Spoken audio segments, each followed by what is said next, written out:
T2।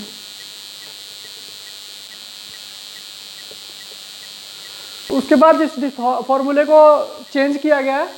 Are behaviour, S को denote किया गया स्टैंड फॉर सिचुएशन, और टी है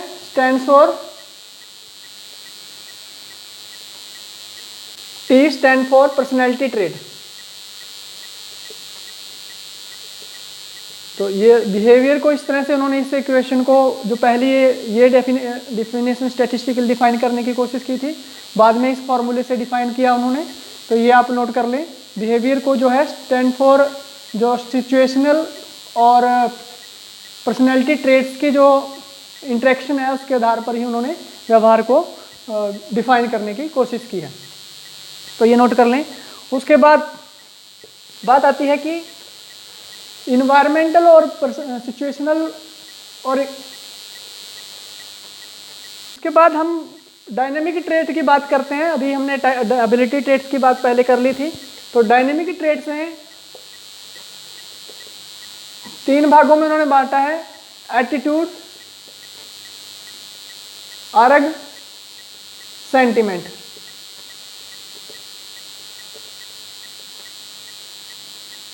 एटीट्यूड, आर्ग और sentiment.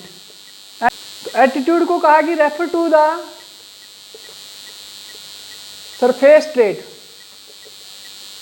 Manifest in refer to the surface trait manifested in the form of interest.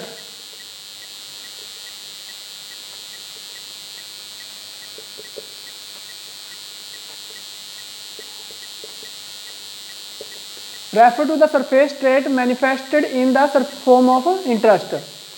तो erg और sentiment की बात करें तो अर्ग को जो एटीट्यूड की बात करें तो कॉन्शियस एटीट्यूड और अनकॉन्शियस एटीट्यूड की बात उन्होंने कही है। एटीट्यूड में कॉन्शियस और अनकॉन्शियस एटीट्यूड की, conscious unconscious motivation, conscious attitude, unconscious attitude या मोटिव्स की बात कही है। तो उन्होंने 67 एटीट्यूड्स बताए हैं। इसके आधार पर उन्होंने सिर्फ जो 7 तरह के एटीट्यूड बताए हैं, जिसमें से alpha motives, 1 alpha, 2 beta motives, gamma motives, number 4 है alpha motives, beta motives, gamma motives, repressed motives, zeta motives, delta motives और ईटा। तो इस तरह की 7 तरह के उन्होंने मोटिव्स की बात कही है। Alpha motives, beta motives, gamma motives, repressed motives, zeta, delta और ईटा। नंबर 7 पे है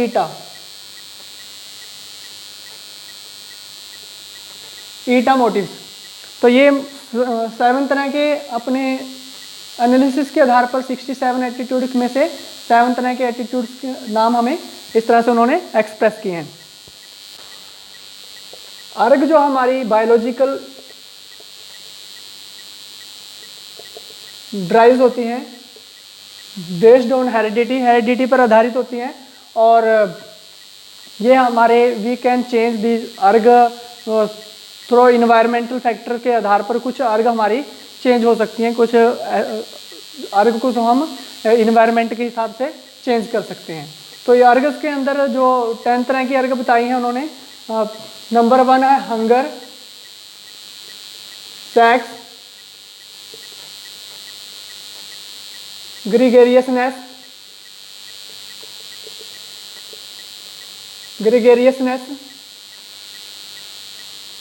नंबर 4 है parental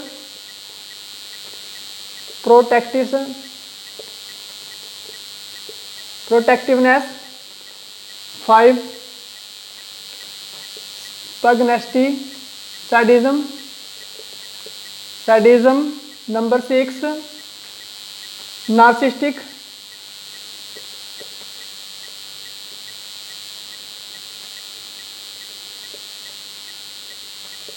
narcissistic sex. Number 7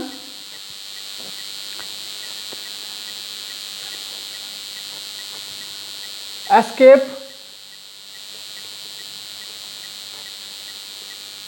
8 escape and fear.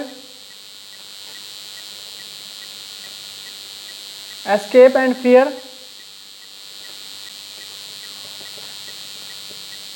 Acquisitiveness. और नंबर 10 पे आती है असर्शन, सेल्फ असर्शन। तो ये 10 तरह की जो अर्ग हैं उन्होंने बताई हैं। हंगर, सेक्स, ग्रिगेरियसनेस जो होता है समुदाय में रहना, ग्रुपों में रहना। पेरेंटल प्रोटेक्टिवनेस, माता पिता के जैसा जो सबके अंदर बच्चों को, या प्रोटेक्टिवनेस की जो सबके अंदर एबिलिटीज़ होती हैं उसके बारे में बात की है। सैडिज्म होता है दूसरे को कष्ट देके खुश होना, नार्सिस्टिक सेक्स में खुद को कष्ट देना। एस्केप फियर, एक्विजिटिवनेस की जानने की इच्छा रखना। और सेल्फ असर्शन कि अपने आप को रिप्रेजेंट करना कि बस मेरी ही बात हो, जो भी हो, दूसरे के बारे में कोई मतलब ना रखना। तो वो ये सारी, ये सैडिज्म और नार्सिस्टिक सेक्स को एक बार चेक कर लेना। और है CURIOSITY, क्यूरियोसिटी। क्यूरियोसिटी होती है कि knowing something, having the tendency to know something, कुछ जानने की इच्छा होना। तो हंगर, सेक्स, क्यूरियोसिटी, ग्रेगरियसनेस, समुदाय। तो सेंटिमेंट की बात करते हैं। सेंटिमेंट जो है ये बायोलॉजिकल बेस नहीं होती, ये हमारे एक्वायर्ड करते हैं। These are acquired dynamic traits होते हैं। एक्वायर्ड डायनेमिक ट्रेट हैं। और जबकि सेंटिमेंट जो होता है हमारे, वो हमें कॉन्स्टिट्यूशनल मेकअप से हमें प्राप्त हुए हैं। कॉन्स्टिट्यूशनल जो उनकी जेनेसिस है कॉन्स्टिट्यूशनल है, परंतु ये इन्वायरमेंटल और हमारे एक्सपीरियंस के आधार पर हमें मिलते हैं। वैसे इनकी 27 जो है नंबर बताए गए हैं, 27 तरह के सेंटिमेंट की बात करी गई है। तो यहाँ पर सिर्फ कुछ की बात हम करते हैं, जैसे कि जो सेंटिमेंट रिलीजियस सेंटिमेंट, पाउस, स्वीट हार्ट सेंटिमेंट। रिलीजियस अपने धर्म से संबंधित, अपने गुरु, अपने भगवान से संबंधित हमारे मन में जो सेंटिमेंट होते हैं उनके प्रति हमारा जो प्यार होता है। तो पाउस मिसिस के प्रति या मिस्टर के प्रति, स्वीट हार्ट जो हमारा गर्लफ्रेंड बॉयफ्रेंड जिसके भी आप जिसे भी सेंटिमेंटली ज़्यादा चाहने लग जाते हो, अपने परिवार के मेंबर को या किसी को बाहर वाले को, तो वो सब है। तो ये उसमें सेंटिमेंट में आ जाता है रिलीजियस सेंटिमेंट। उसके बाद हमारा कैरियर सेंटिमेंट, स्पोर्ट सेंटिमेंट हो सकता है। स्पोर्ट, कोई व्यक्ति स्पोर्ट से बहुत ज़्यादा लगाव हो सकता है, किसी को अपने कैरियर से लगाव होता है।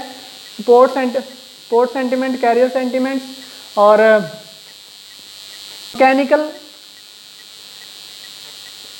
मैकेनिकल सेंटिमेंट्स, किसी कोई का मैकेनिकल चीज़ों में ज़्यादा दिमाग चलता है तो वो उसके लिए ही सब कुछ। होम से संबंधित सेंटिमेंट हो सकता है और पॉलिटिकल सेंटिमेंट हो सकता है। सुपर ईगो से संबंधित सेंटिमेंट हो सकते हैं।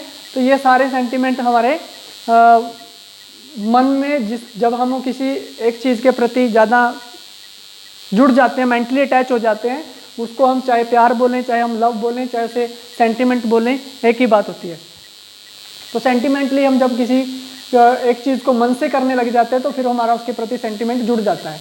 तो ये एक्वायर्ड होते हैं, ना कि हमें बायोलॉजिकल डिस्पोजिशन नहीं होती, हमारी एक्वायर्ड डिस्पोजिशन होती हैं। तो ये था सेंटिमेंट। उसके बाद इस थ्योरी के बारे में थोड़ा सा और डिस्कस कर लेते हैं। उसके बाद उन्होंने एक टर्म और डायनेमिक रिलेटिव्स की बात कही है। जो अभी हमने 3 तरह के जो ट्रेट्स की बात की, डायनेमिक ट्रेट्स की बात करी है, उन्हीं ट्रेट्स को graphical representation of three kind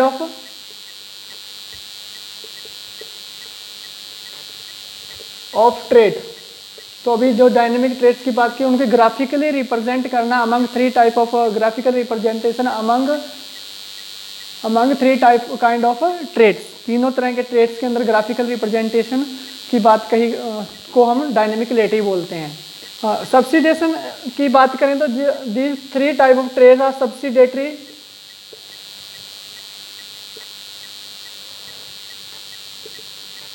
सब्सिडेटरी to each other. This dynamic trait are subsidiary to each other, एक दूसरे के प्रति सब्सिडेट होते हैं। जब एक जनरेट होता है, मान लो एटीट्यूड जनरेट होगा तो अर्ग और सेंटिमेंट वो दोनों भी अपने आप ही जनरेट हो जाएंगे। अगर अर्ग शुरू होगा तो एटीट्यूड और सेंटिमेंट एक्टिवेट हो जाएंगे, सेंटिमेंट एक्टिवेट होगा तो अर्ग और एटीट्यूड हो जाएंगे। तो ये सब एक दूसरे के प्रति सब्सिडेटरी हैं, तो एक दूसरे के प्रति एक के शुरू होने पर दूसरे भी अपने आप उसके साथ जुड़ जाते हैं। तो ये सब्सिडेशन इक्वेशन की बात है और डायनेमिक रिलेटिव्स की बात हम, तो ये था ब्रीफली इस कैटल की थ्योरी के बारे में। मैंने आप लोगों को कोशिश किया कि ज़्यादा से ज़्यादा ब्रीफली आपको बताया जाए, तो फिर भी काफ़ी बड़ी लेंथी थ्योरी है तो काफ़ी कुछ क्लियर करना पड़ता है। तो मिलते हैं नेक्स्ट वीडियो में कुछ नए टॉपिक के साथ, किसी नई थ्योरी के साथ। अगर आपको वीडियो अच्छी लगी है तो लाइक करें और कमेंट करके हमें बताएं कि आप इस तरह की और वीडियो चाहते हैं या नहीं चाहते। तो अपने मित्रों दोस्तों के साथ शेयर करें वीडियोस को, और चैनल पर न्यू हो तो चैनल को सब्सक्राइब करें और बेल आइकन को दबा लें ताकि आपको हमारी वीडियो की नोटिफिकेशन मिलती रहे। तो मिलते हैं नेक्स्ट वीडियो में, तब तक के लिए जय हिंद।